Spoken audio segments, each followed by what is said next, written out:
posibilitate de învățare, chiar și pentru elevii care au toate condițiile. Platformele online nu reprezintă educație, spun specialiștii în domeniu.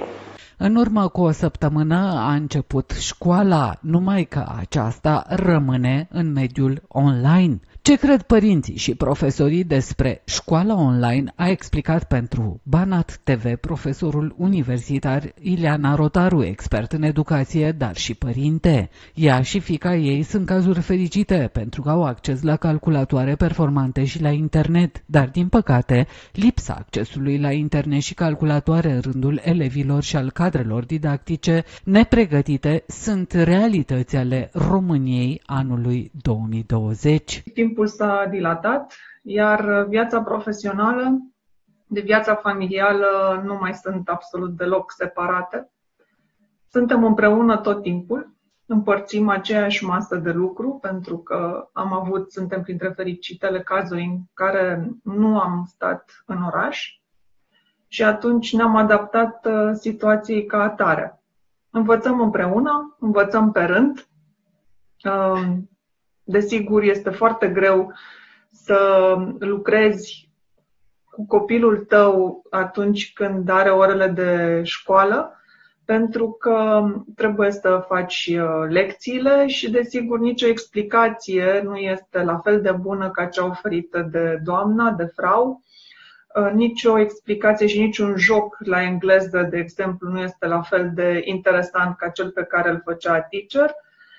Dar mai mult decât atât, nu poți să ai pauze și pauzele noastre nu sunt nici cele de pe vremea când eram noi copii și ne jucam în curtea școlii, dar nici cele pe care ea și le dorește, sau copiii în general și le doresc, împreună cu colegii lor. Și cred că afecțiunea aceasta și comunitatea școlară le lipsește cel mai mult. Pe de altă parte, ei sunt, și copilul meu se numără printre aceștia niște cazuri fericite, întrucât beneficiază și are posibilitatea unei conexiuni la internet. Există mijloacele de pe care poate să învețe, există platforme pe care le folosește pentru a-și îndeplini sarcinile. Și iată că până acum am trecut cu ușurință, ne-am adaptat din mers acestor noi cerințe. Am aflat că vom fi în continuare colege de bancă până în 15 iunie, întrucât atât școlile cât și universitățile vor rămâne pe formatul online. Și spun format online pentru că nu este educație și nu este învățare online totuși ceea ce se întâmplă, dar asta rămâne o altă discuție. Și atunci încercăm să facem față. A devenit asistenta mea la cursurile de la școală și acum voi intra în subiectul meu de profesor, cum este să fii și profesor și părinte în același timp.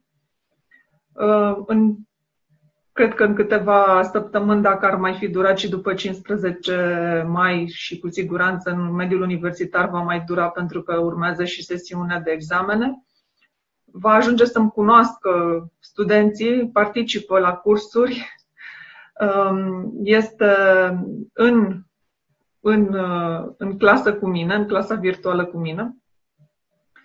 Iar în privința studenților și a ceea ce se întâmplă în mediul universitar, desigur ne-am adaptat fiecare cum a putut, fiind copii mai mari, că tot copii le spun, au fost mai ușor de duși sau a fost o relație mult mai echilibrată în alegerea formatului în care ne ținem cursurile și ne întâlnim.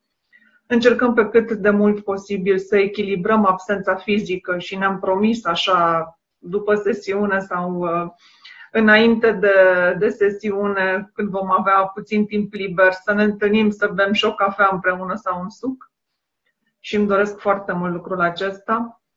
Deși eu sunt un mare fan și o mare admiratoare a tehnologiilor digitale, însă din când în când avem nevoie și de întâlnirea fizică. Prin urmare, da, este o perioadă pe care sunt convinsă că o vom trece cu ușurință și o perioadă pe care nu cred că o vom mai întâlni și sper să nu mai întâlnim în asemenea fel în viața noastră. Chiar am spus studenților mei încă de la începutul acestei nebunii generale să-și înregistreze și să-și noteze, să-și facă un jurnal de memorii, de amintiri pentru această perioadă și le-am explicat că așa cum noi, generația mea, am prins la Revoluție, în timpul Revoluției din decembrie eram copii sau adolescenți, preadolescenți, așa și ei trăiesc un moment de răscruce, probabil, și un eveniment, sper să nu le marcheze viața într-un mod negativ, dar oricum care merită înregistrat într-o formă sau alta.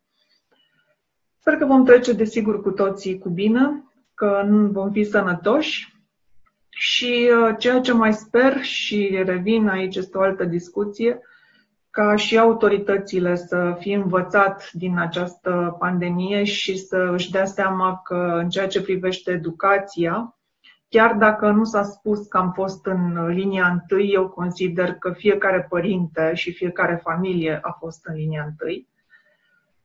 Tocmai pentru că ai fost soldatul sau cadrul medical din spatele liniilor de front, tot se folosesc astfel de metafore legate de război și pandemie și biologie și așa mai departe și o să le folosesc și eu. Iar liniile acestea de suport cred că au fost foarte importante în această perioadă. Mai mult decât atât, sunt cu gândul, pentru că locuiesc în momentul de față în mediul rural și nu numai datorită acestui fapt, sunt cu gândul și la familiile care nu beneficiază de ceea ce avem noi, cei 60% din populația României, adică tehnologie, acces la internet, părinți suportivi, părinți care sunt alături de copiilor și care sunt preocupați de lecții, de fișe, de module de învățare și așa mai departe. Și nu trebuie să uităm că există foarte mulți copii care nu au parte de nimic din toate acestea și care pentru ei și pentru familiile lor această perioadă va reprezenta o mare problemă. Ba mai mult decât atât, aș putea spune că este o problemă, sper să nu devină o problemă generalizată în învățământul românesc.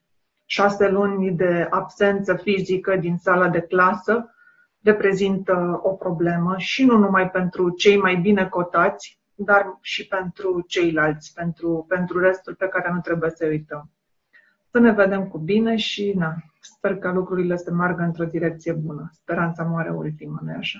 Reamintim că săptămâna trecută, Ministrul Educației a emis un ordin pentru predarea online, iar, conform specialiștilor în educație, nu poate fi aplicat în totalitate acest ordin, în contextul în care 64% din elevi duc lipsa unui calculator, tabletă sau telefon și au acces limitat la internet. Predarea online este imposibil să ajungă în toate casele din România.